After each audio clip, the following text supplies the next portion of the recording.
Karena Syekh Abu Bakar bin Salim ini sangat luar biasa. Luar biasa. Bahkan ucapan beliau mengatakan, kalau aku tidak malu kepada Allah. Yang pian belum pernah dengar dari biografi para wali-wali yang lain. Kalau aku tidak malu kepada Allah Ta'ala, maka neraka Jahannam ini akan dimatikan.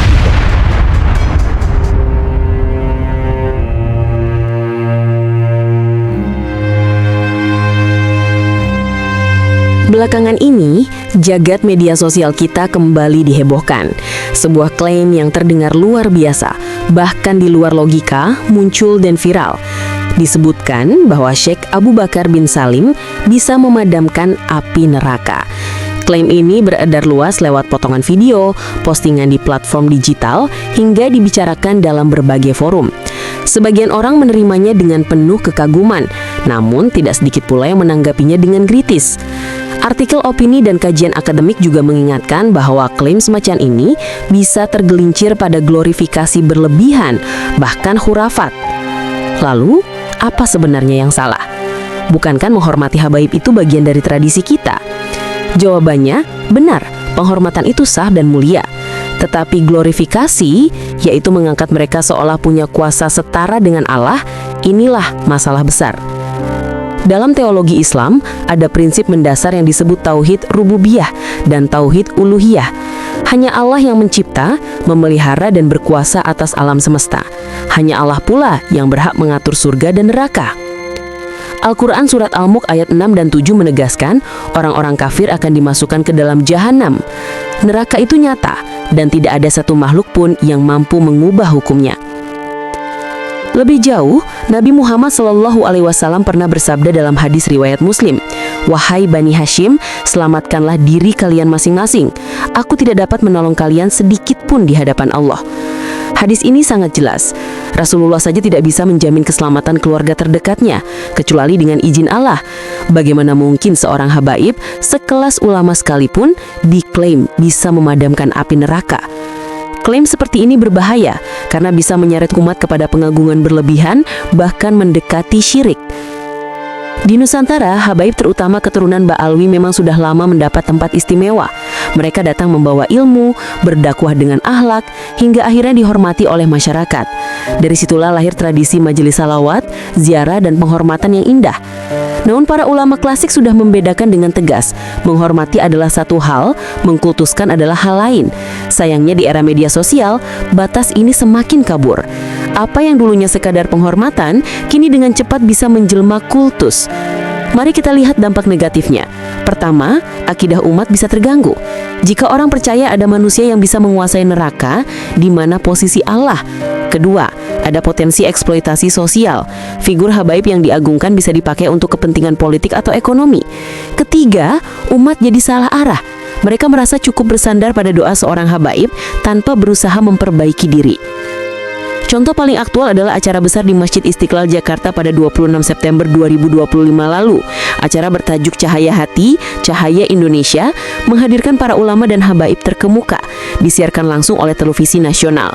Di sisi satu ini baik sebagai doa bersama untuk bangsa, tetapi di sisi lain, tampilnya habaib di panggung nasional memberi aura karisma yang sangat kuat. Bayangkan, jika aura ini dipadukan dengan klaim bahwa seorang habaib bisa menguasai neraka. Bukankah ini menjadi alat propaganda yang berbahaya?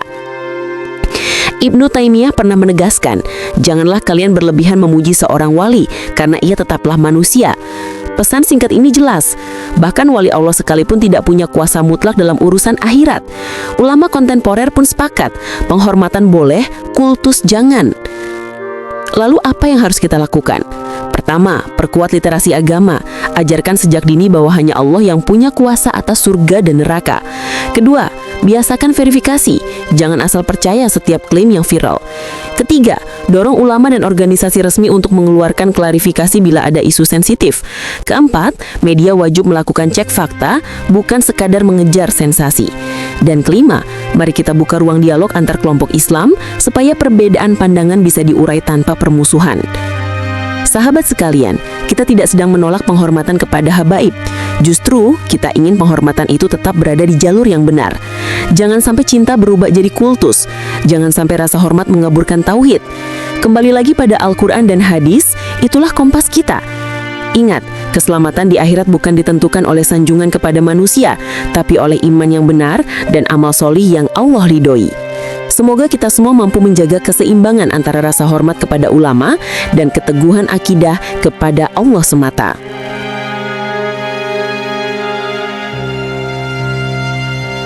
Al-Hamid ngeluarin rantai emas dari langit. Keramatnya Al-Hamid tuh ngeluarin rantai emas dari langit sampai ke bumi.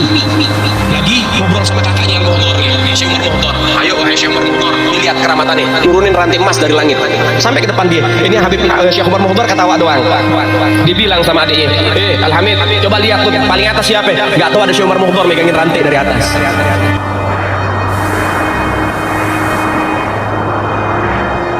Saudara-saudara sekalian, bayangkan sebuah kisah yang beredar di media sosial. Seorang Habib dikisahkan mampu menurunkan rantai emas dari langit. Habib lain, konon, bahkan setelah wafat, masih terdengar melantunkan ayat-ayat suci dari dalam kuburnya. Ada pula cerita bahwa menyebut nama seorang Habib sudah cukup untuk menjawab pertamaan malaikat Munkar dan Nakir. Semua kisah ini dipresentasikan sebagai bukti keistimewaan nasab, seolah garis keturunan bisa menggantikan amal perbuatan. Klaim-klaim semacam ini, yang jelas tak terverifikasi, telah menjadi bagian dari narasi publik kita. Dalam tradisi Ahlus Sunnah, karomah memang diakui.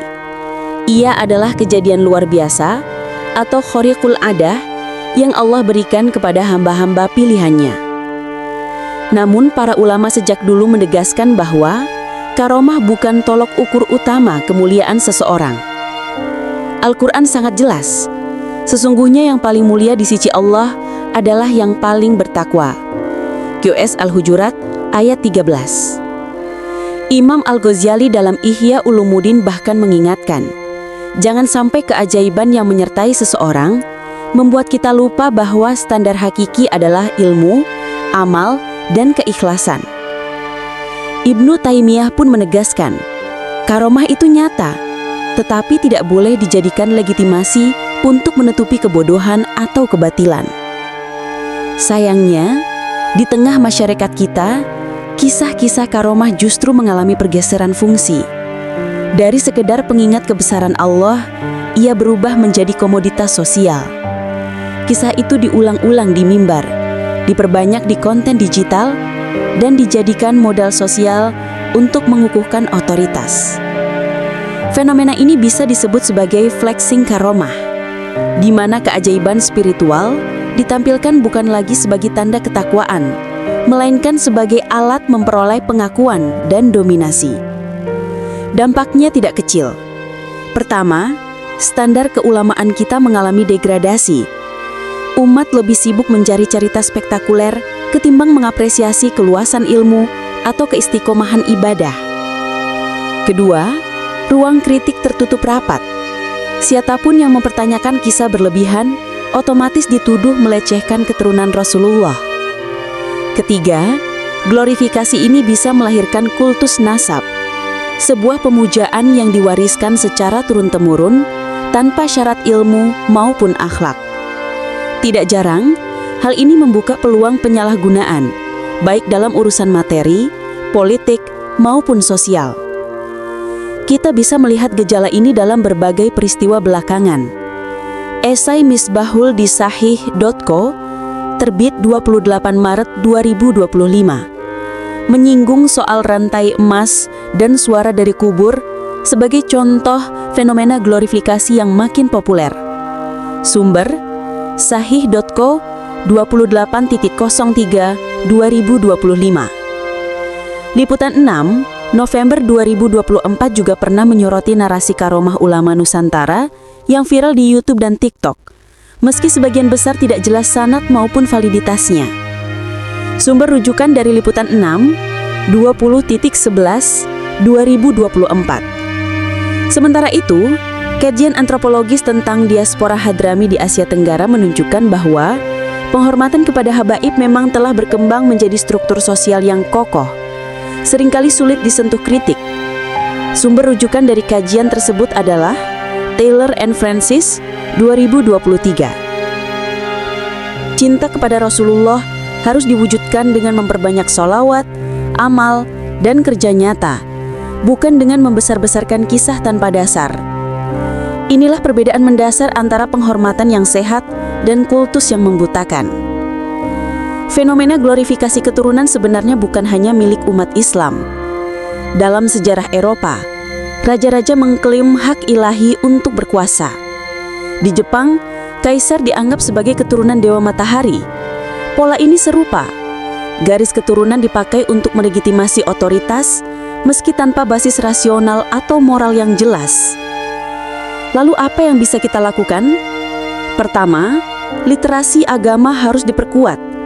Umat perlu diarahkan untuk kembali menghormati sanad ilmu, bukan sekedar cerita sensasional.